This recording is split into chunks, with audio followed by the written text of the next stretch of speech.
A young billionaire's son, trying desperately to impress his aging father, buys him an entire Scottish football team. Only one problem: he bought the bitter rival of his dad's favorite club. It's a hilarious television moment, but it exposes a grim reality for ultra-wealthy dynasties. Infinite financial resources mean absolutely nothing if a parent and child are completely incapable of actually talking to one another. During the Great Wealth Transfer, an estimated $83 trillion will shift from aging boomers to millennial and Gen Z heirs. But there's a massive leak. Roughly 70% of these fortunes evaporate entirely by the second generation. When financial empires collapse, observers blame market crashes, poor family investments, or heavy inheritance taxes.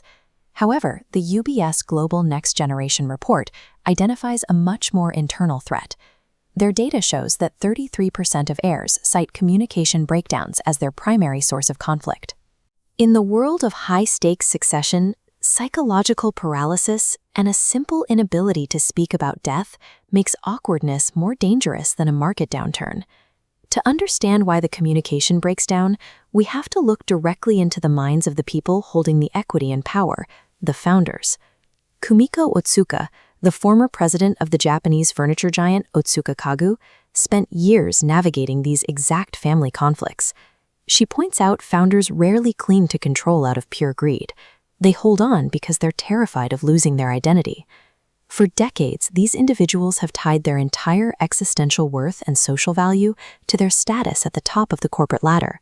Stepping down feels like erasing themselves from the world. This identity crisis is often compounded by the biology of aging.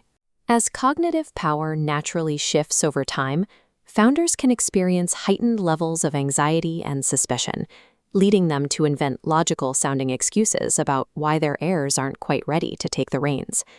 This hesitation creates a dangerous power vacuum at the top of the organization, and that vacuum acts like a magnet for third-party opportunists. Certain lawyers, consultants, and financial advisors see family friction as a highly profitable business model. They exploit the founder's paranoia to embed themselves in the company, happily generating billable hours while the underlying business suffers. Because the founder cannot psychologically separate their personal identity from their business, they inadvertently turn their life's work into a feeding frenzy for external vultures. Across the hall, the younger generation faces a completely different kind of paralysis. Heirs often feel the immense weight of the family fortune long before their parents ever acknowledge it out loud. 80% of heirs grasp the mechanical side of their inheritance: tax structures, legal entities, and financial portfolios. But the bottom bar reveals a critical gap. They are in the dark about the why, lacking any understanding of the human purpose behind those assets. This creates an agonizing holding pattern. Parents sit back, waiting for their kids to aggressively claim a leadership role, while nearly half of the heirs sit on their hands, waiting for an explicit strategy or a formal invitation to step up. The silence has become so extreme that it has spawned a bizarre new corporate ritual, the trust reveal. Instead of having a normal conversation at the dinner table, ultra-wealthy parents are outsourcing the inheritance talk entirely. They hire corporate advisors to formally inform their children of their wealth in a staged, calendared boardroom meeting.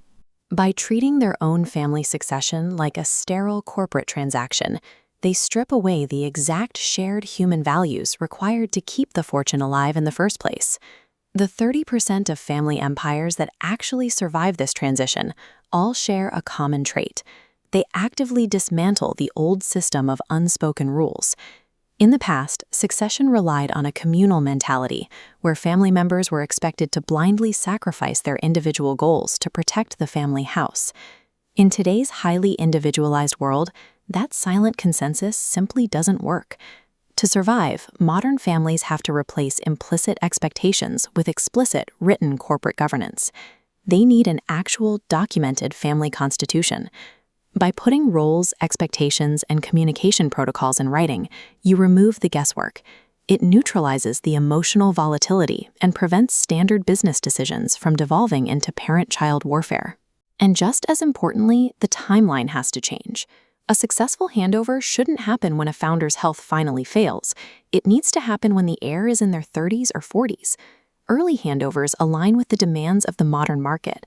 Because fundamental business pivots often take 10 to 15 years to complete, a successor in their 30s or 40s has the energy and the career runway required to see those changes through.